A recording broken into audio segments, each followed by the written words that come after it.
Okay, so I forgot to show you how to take this apart. Because I had somebody before wanted to see it before it's clean and how to take it apart. So let me stick this back together. Apologize. Alright. So you take the lid off, right? You've unplugged it, right? And this is the older version of the Future 360. Pretty simple. Pull that out. Bam. Pull this out. Bam. Then, I just carefully run the water in here from the faucet, like so. Pretty. And do that. Get the hairs out. I'm careful not to get the water to go underneath where the electronical part is. So, I mean, really, you can put water in these trays and it's not a problem. I take an old toothbrush, see? And when there's hair in there, you just go like this, around, like this, right? Those crevices, and it will break loose hairs loose enough.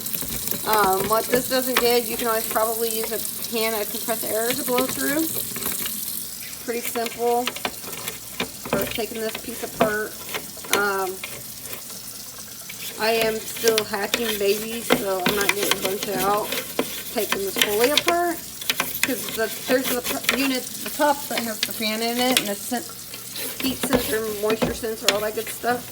I don't want to get that wet and run it at this time. Usually what I do in between hatches on those, I would use compressed air can and just like blow the air out of here. Blow the little fuzzes. So, yeah, I'm not very good at this. Because somebody thought one of my prior videos wasn't very good at showing them how to take this apart.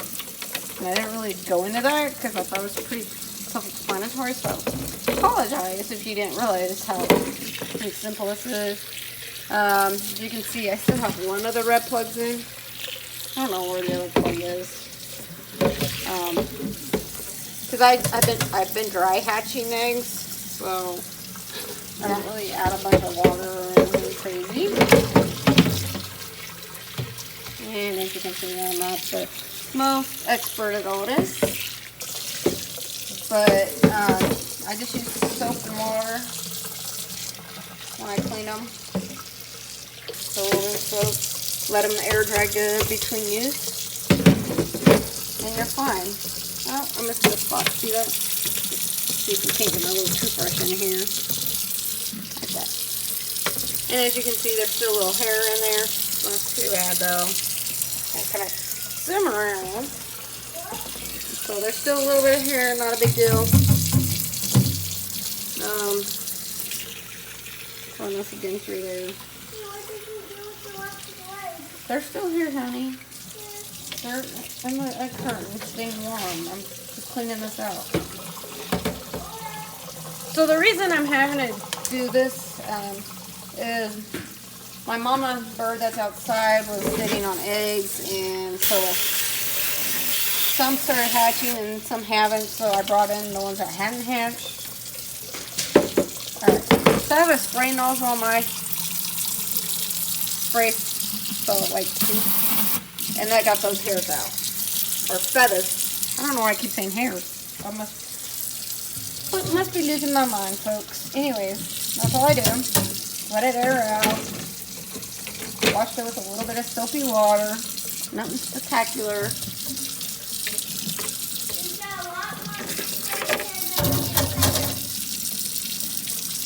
Alright. As you know, just one or two babies puts a lot of feather fluff in these things. So that's all I do. Nothing crazy, nothing. I'm not over cleaning right now because I'm still hatching some other babies. I just quick, that's how you do this bottom half. Like I said, compressed air will get those other hairs out when this dries. And so that's how you do this piece. Like I said, I'm not doing the top piece right now because I don't have the time to take it fully apart. I will show that in another video. Alright, so I've got to plug back in. The eggs are in here. I used an external thermometer because, and I didn't have this apart more than a couple minutes, so these eggs will be fine. It's no different than when the mama get off for a split second. They're still got a ways to go. Of course, you know, you plug your power in, then you plug your turner back in. It's pretty simple. And since I'm getting the heat back up in here real quick, I've left that shut just to get the heat going. And like I said, this is the old version. I don't even use the light on this thing. It still works, but I don't use it because it don't work very well for looking at candle and eggs. Old school foam flashlight works best. I do like how they make it so you can see while eggs hatch and stuff without interfering. It's nice with these. I usually use my cabinet incubators, but we've been in temperatures above 100, so my cabinet's out in my garage. It's too hot for eggs out there, so this is why I brought the little one in and been kind of doing just a few eggs here because I'm almost done for the season, I think, with hatching. I don't know if I'll do any more guinea eggs. I have 2 dozen right now. I'm thinking of selling or something. Alright, so the humidity got too hot. You will see this when there's too much moisture in your incubator. Just so you know, or if your humidity sensor gets wet when you're cleaning it, can do that too. So just so you know that your humidity sensor is reading too high. My humidity sensor in here, I think it was acting a little. Now that was my old incubator I'm thinking of that it was messed up on. But yeah, so it's okay. I mean, it'll balance out here in just a little bit. I didn't really dry all this off because I still had eggs going. That way, what moisture got lost while moving them out into the carton that kept them warm for the few minutes I washed this up.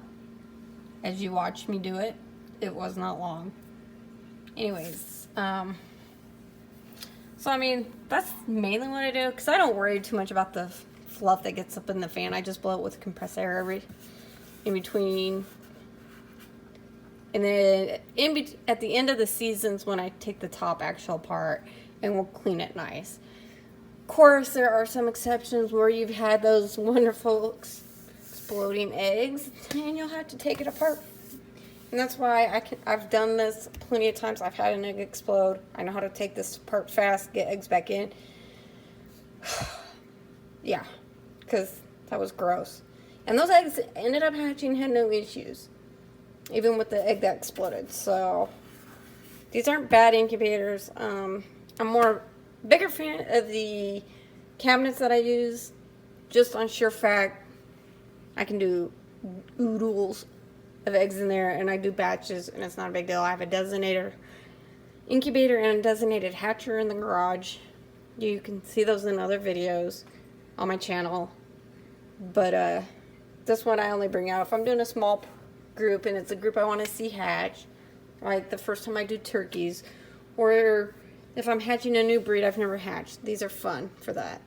Or if you know you're going to have family come visit and you want them to be able to see it because it's not something they see on a regular basis, I will use this incubator if I know far enough in of it so you can see babies hatching while they're visiting.